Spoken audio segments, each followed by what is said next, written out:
이제 행정이라는 말을 언제 처음 들었을 거냐. 이게 초등학교 때 처음 들었을 거예요.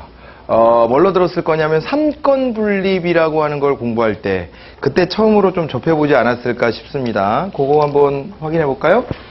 자, 우리가 이제 행정이라는 말을 처음 들었을 때가 이 삼권 분립, 권력 분립이라고 하는 거죠. 원래는 권력 분립이라고 하는 거를 공부하면서부터였을 텐데 권력분립론이라고 하는 것은 이제 유럽의 근대사회에서 처음으로 제기가 된 거예요. 유럽의 근대사회. 유럽의 근대사회는 고대, 중세, 그 다음 단계죠. 그 다음 단계인데, 요때 이제 민주주의, 오늘날의 민주주의가 이제 제대로 안착되기 시작한 것은 유럽의 근대사회입니다. 이들이 갖고 있었던 이념적인 토대는 천부의 인권이라고 하는 개념이에요. 천부의 인권. 뭔 말이냐? 자, 인간의 권리는 하늘에서 이미 다 부여해 준 거다라는 거예요.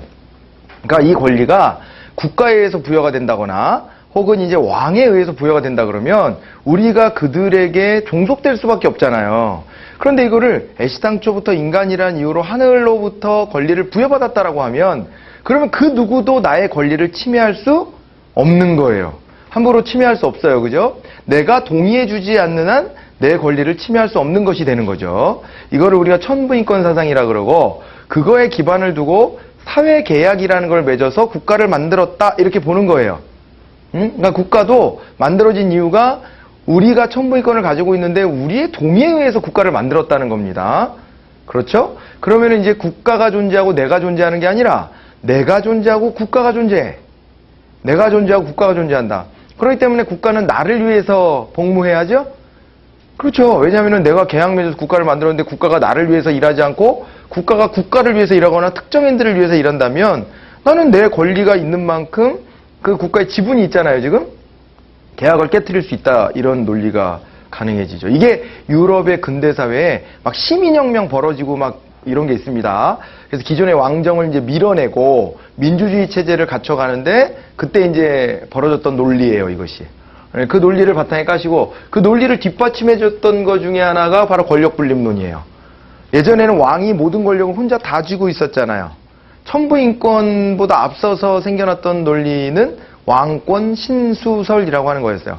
왕의 권리는 신이 부여했다. 이런 식으로 우기면서 지 맘대로 다 했단 말이에요. 그래서 이렇게 한댕이로 왕 이렇게 있었던 거, 그죠? 왕이 모든 권력을 다 장악하고 있는 거죠, 이렇게. 다 장악하고 있던 게 분리가 되는 겁니다. 자, 여기에서 이것이 어떻게 오냐면, 자, 여기 이제 권력분립론에서 맨 처음에 이권분립론이라는 게 이제 나타났어요. 이권분립론이 나타났는데, 요건 이제 로크라는 사람이 제시를 했죠. 로크가 이제 제시한 건 이런 거예요. 전체적 통치권을 왕이 다 가지고 있었던 거에서 어떻게 하냐면 이제 이런 식으로 해서 여기에 입법권을 따로 떼어내는 겁니다. 입법권을 떼어내고 입법권을 행사하는 것은 누구냐? 입법권을 행사하는 것은 의회예요, 의회. 의회를 구성하여 의회가 입법권을 행사하도록 하고 그다음에 나머지가 이제 여기가 집행권이다. 이렇게 되는 겁니다.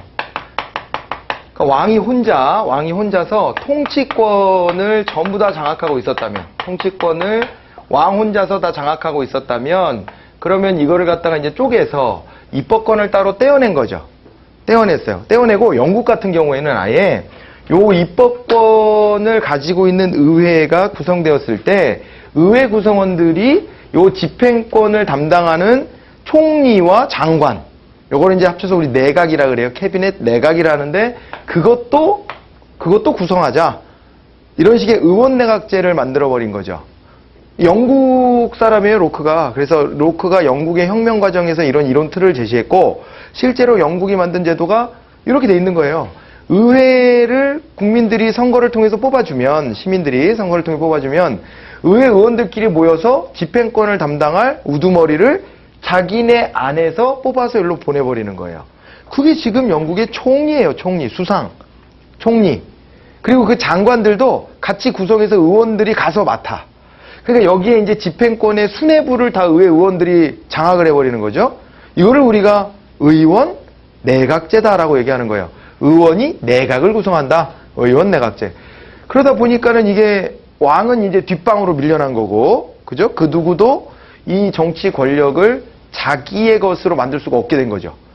그러니까 국민들이 입법부를 꾸려주고 입법부가 집행권을 담당하는 이런 형태가 만들어진 거예요. 그죠? 이런 비슷한 논의의 한 가지로 상권분립론이라고 하는 게 있죠. 상권분립론. 상권분립론이 있는데 이 상권분립론은 몽테스키웨라고 하는 이제 프랑스의 법학자 몽테스키웨 이 사람이 이제 제시를 했습니다. 그래서 몽테스키웨가 제시한 걸 보면 이게 이제 이거죠. 여러분들이 잘 알고 있는 이제 여기가 입법부, 여기가 행정부, 그리고 여기가 사법부 이렇게 되는 거죠. 사법부. 그래갖고 얘네들끼리는 요런 관계예요. 요런 관계. 그래서 요 관계는 자 영어 표현으로는요 체크 앤드 밸런스라 그래요. 체크 앤드 밸런스. 체크가 견제죠. 그리고 밸런스는 균형이에요. 체크 앤드 밸런스를 하는 거예요. 여기 견제와 균형이라 그래요. 그래서 이 세 개의 덩어리로 나눠놓고 요 관계에서는 이제 서로가 철저히 이제 독자성을 갖고 상대방이 뭐 잘못하는 게 있을 때 그 지적질을 하는 거죠. 그런 장치들을 다 갖고 있어요. 이게 우리가 이제 행정환류론이라고 아까 있다 그랬잖아요. 거기 가면 이런 거 배워요. 행정환류론에서 행정부를 어떻게 견제하냐. 행정부 자체 통제의 수단도 배우지만 입법부가 통제하는 방법, 사법부가 통제하는 방법 이런 것들을 다 같이 배우게 됩니다. 예. 그래갖고 이렇게 우리가 이제 상권분립을 기반에 좀 깔고 있고 지금은 특히 이건 이제 미국이 대통령 제도를 도입할 때 요 사상을 바탕에 깔았다.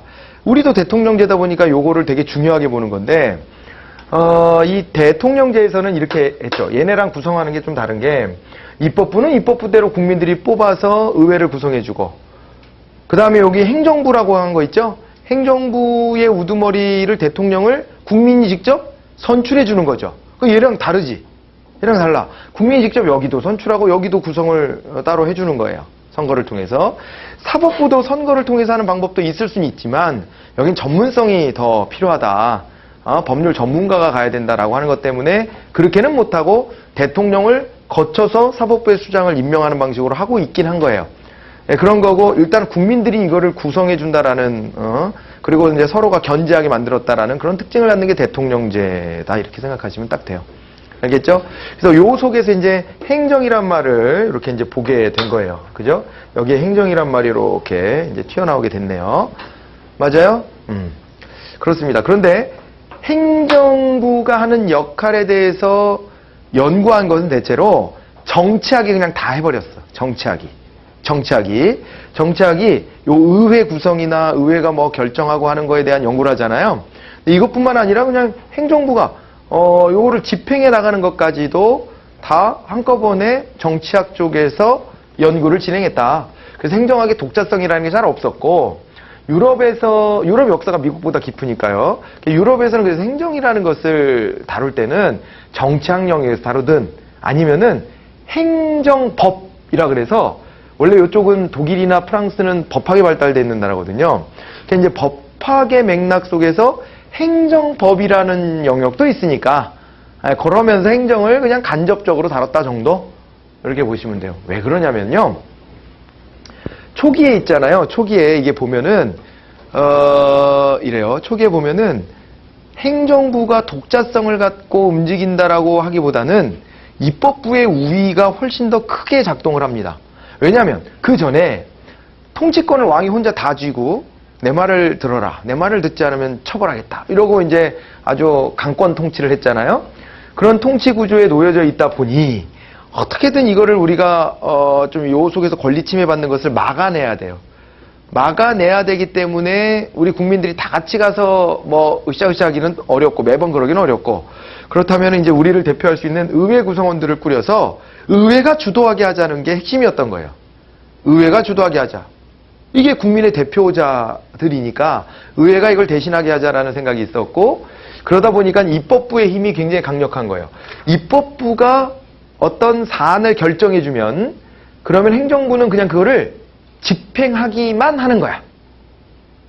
그러니 머리는 의회, 입법부가 이제 쓰고 그리고 어떻게 해요? 그거에 대해서 시키는 거지. 행정부한테. 이런 식으로 해서 요걸 결정했으니까 요걸 집행해라 라고 시키면 행정부는 좀비야, 좀비 혹은 아바타 뭐 이런 거예요. 그러니까 생각을 안 하는 거야. 생각을 안 하고 시키는 거를 그냥 이행하는 것만 하는 거예요. 됐나요? 네, 그런 정도 수준이었기 때문에 행정부에 대한 별도의 연구가 꼭 있어야 된다라는 생각을 많이 안 했다는 거죠. 되겠나요? 이거 무슨 얘기인지? 그랬던 거예요. 그랬던 거. 그래서 이게 연구가 좀 팀이했죠. 팀이했던 것인데 이게 이제 미국 쪽에서 1800년대 후반이 되면 행정학의 독자성을 주장하는 연구가 시작이 돼요.